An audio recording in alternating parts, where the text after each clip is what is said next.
V základnej škole Arpáda Felcana v Hlohovci sa konal 12. ročník stolnotenisového turnaja jednotlivcov s názvom Peterská loptička. Koncom novembra všetkých súťažiacich privítal riaditeľ školy Peter Šiška. Tento rok Peterská loptička zaznamenala predsa len nižšiu účasť. Čo myslíte, že je dôvodom?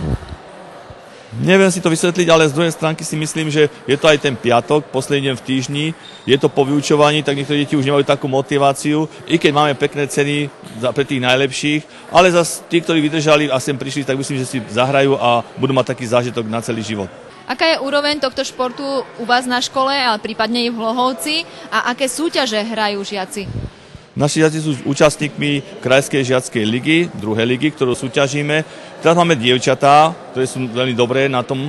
Mali sme jedného výborného chlapca, veľký talent, ale žiaľ Bohu nám odišiel s rodičmi na ambasádu, teda jeho otec robí na Ministerstve zahraničných vecí a býva v Prahe, takže tam bude 4 roky. Dúfam, že potom, keď sa vráti, tak bude pokračovať a bude reprezentovať našu školu.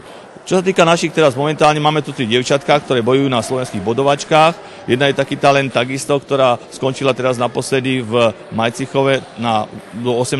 miesta. A je to veľmi pekné. A aj tie ďalšie 2 bojujú takisto a súťažia medzi chlapcami a vedia sa im skôr aj vyrovnať. Samozrejme sú ešte malé, ale bijú už aj deviatačky. Napríklad teraz vyhrali okresné kolo v stolnom tenise družstiev naše žiačky a postúpili do krajského kola a nabili z ostatných škôl aj deviatačky.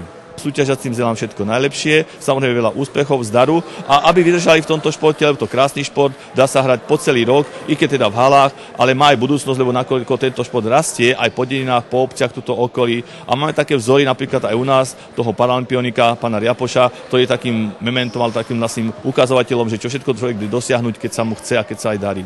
Nakoniec v kategórii mladších žiakov a žiačok prvé miesta obsadili Martin Weigel a Veronika Vachanová zo základnej školy Arpáda Felcána. Zo starších žiakov sa najviac darilo Matúšovi Šantavému z Leopoldova a prvú priečku v kategórii starších žiačok obsadila Daniela Nemčeková z Strakovíc.